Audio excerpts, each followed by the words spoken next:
नमस्कार। क्या कभी सोचा है कि हम सब जीवन में असल में क्या ढूंढ रहे हैं?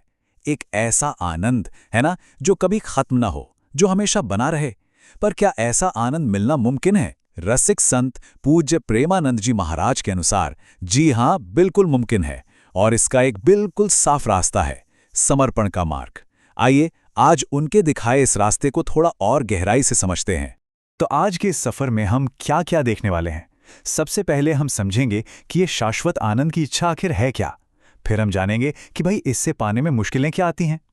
इसके बाद हम वृंदावन के एक अद्भुत मार्गदर्शक पूज्य प्रेमानंद जी से मिलेंगे और उनके बताए समाधान यानी समर्पण और वृंदावन की शक्ति को समझेंगे। और आखिर में हम इस पूरे रास्ते का जो सार है उसे देखेंगे।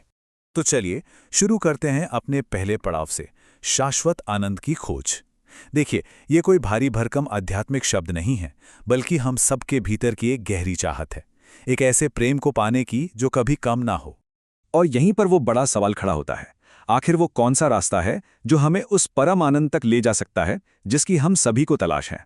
कई संत इसे चिदानंद कहते हैं, यानी चेतना और आनंद की एक मिलीजुली अवस्था।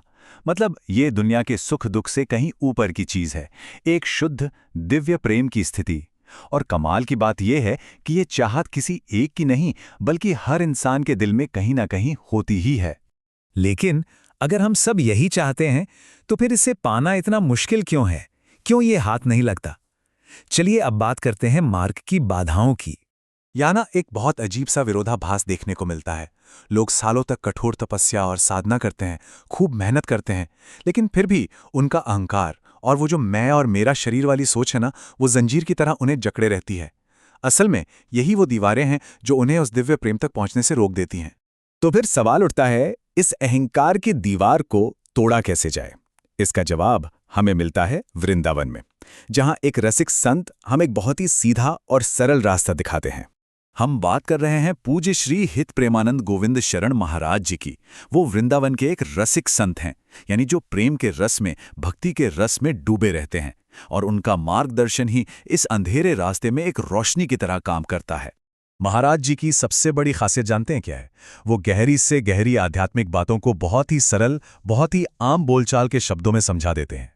वो एक ऐसे वैद्य की तरह हैं जो हमारी आध्यात्मिक बीमारी की नब्ज पकड़ लेते हैं और वही दवा देते हैं जिसकी हमें सबसे ज्यादा जरूरत है। इससे साधना की नींव एकदम पक्की हो जाती है। तो महाराज जी की सारी शिक्षाओं का निचोड़ क्या है? जवाब सिर्फ एक शब्द में है, समर्पण। यानी खुद को पूरी तरह, बिना किसी शर्त के अपने इष्ट को सौंप देना। ये दोहा इस बात को क्या खूब समझाता है। प्रेम गली अति सांकरी तामे दो न समाही। मतलब साफ है, प्रेम की इस पतली गली में या तो मैं यानी हमारा अहंकार रहेगा या परमात्मा। दोनों के लिए जगह ही नहीं है, एक को तो जाना ही होगा। तो सवाल है, ये समर्पण करें कैसे? क्या इसका कोई प्रैक्टिकल तरीका है? बिल्कुल है। महाराज जी इसके लिए 3 बहुत ही सीधे साधे कदम बताते हैं। पहला, हर जीव में अपने भगवान को देखना। दूसरा, पूरी तरह से उनके आश्रय में चले जाना, ये मानकर कि अब जो भी करेंगे वही करेंगे। और तीसरा, इस बात पर अटूट विश्वास रखना कि श्री जी की कृपा बिना किसी कारण के भी बरसती है। पर यह तो हुई अंदर की बात। अब एक ऐसी बाहरी चीज है, एक ऐसी शक्ति है जो इस समर्पण के रास्ते को, आप यकीन नहीं करेंगे, और भी आसान बना देती है। और वो है एक विशेष स्थान की शक्ति। महाराज जी बिल्कुल साफ साफ कहते हैं कि दिव्य प्रेम पाने का सबसे सरल और सबसे पक्का रास्ता है श्री वृंदावन धाम की शरण लेना। मतलब यहाँ जगह और मंजिल एक दूसरे से सीधे सीधे जुड़े हुए हैं। लेकिन एक मिनट, ये समझना बहुत जरूरी है कि वृंदावन कोई टूरिस्ट स्पॉट या नक्शे पर एक शहर नहीं है। नहीं, ये एक चिन्मय धाम है। मतलब एक लिविंग ब्रीदिंग स्पिरिचुअल वर्ल्ड है। एक ऐसी जगह जहां प्रिया प्रियतम की दिव्य लीलाएं आज भी इसी पल हो रही हैं। और वृंदावन धाम की शक्ति ना किसी जादू की तरह काम करती है। ये जन्मों जन्मों के पापों को धो सकती है। प्रिया प्रियतम के प्रेम की ऐसी अनोखी वर्षा करती है जो कहीं और नहीं मिलती। और सबसे जरूरी, ये साधक को उसकी असली पहचान, उसके स्वरूप से मिला देती है कि हम असल में कौन हैं। तो चलिए अब इस पूरी बातचीत के सार को एक साथ पिरो कर देखते हैं। तो सबसे बड़ी सीख ये है कि शाश्वत आनंद का रास्ता एक पक्षी की तरह है। इस पक्षी के 2 पंख हैं। एक पंख है आपका आंतरिक समर्पण, और दूसरा पंख है श्री वृंदावन धाम की कृपा।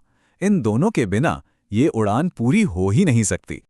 और आखिर में एक सवाल जो सोचने पर मजबूर करता है, अगर समर्पण ही इस रास्ते की चाबी है, तो वो पहली कौन सी चीज़ है जिसे इस ताले को खोलने के लिए छोड़ने की तैयारी करनी होगी? इस पर जरा सोचिएगा।